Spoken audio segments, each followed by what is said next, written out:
Well, I'm currently on tour in the USA, where one of the issues that is dominating the news is the border crisis. What is happening down on the Mexican border? About 1,000 people a day coming through that border, and it's a subject of huge national debate. Now, those that have followed me will know that this time last year, in fact, just before this time last year, I started going out into the English Channel to expose our own border crisis. And I did it because mainstream media were not covering the subject. You see, in 2018, by mid-May, 7 people had illegally crossed the English Channel by boat.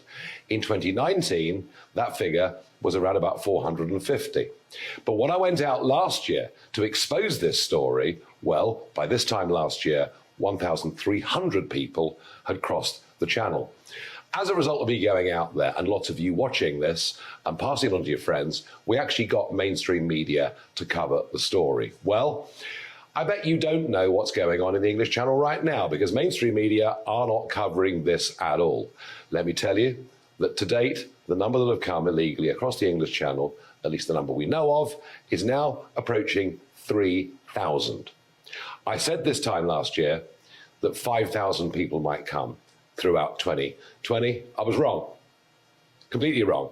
The figure was 8,500. And I'm telling you, on the current projections this year, it is going to be 20,000 people.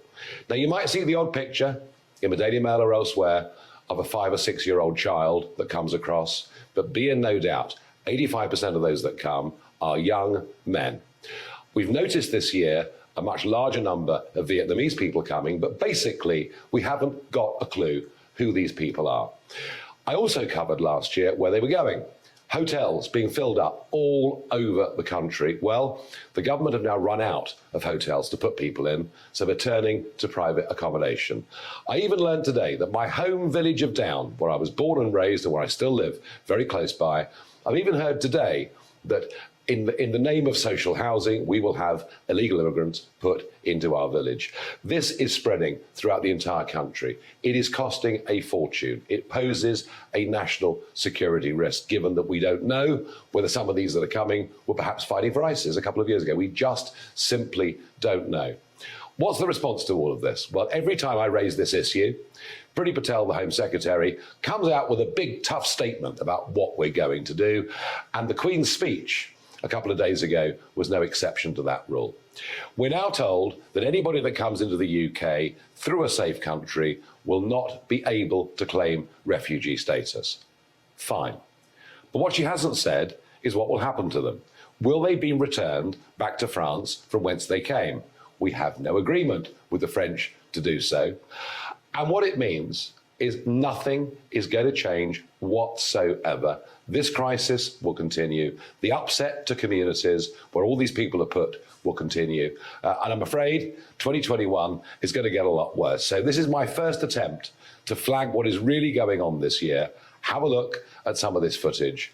And the extraordinary thing was this morning, there were beach landings taking place, boats coming all the way through, landing on the shore at Dungeness in Kent, and yet anchored up 2 miles away was a Royal Naval vessel that appeared to be totally unconcerned with what I think in terms of numbers amounts to an invasion. No, they're far too busy boarding British fishing boats to make sure the scallops they're keeping are the right size. We've got our priorities completely and utterly wrong on this. There are things that Boris's government have got right. I like some of the things in the Queen's speech. I'm pleased that we've got Brexit done, even if the deal is imperfect. But we continue to be humiliated on our borders. And I genuinely think, I really do genuinely think, that there is a conspiracy of silence amongst our broadcasters who don't wish this issue to even be discussed.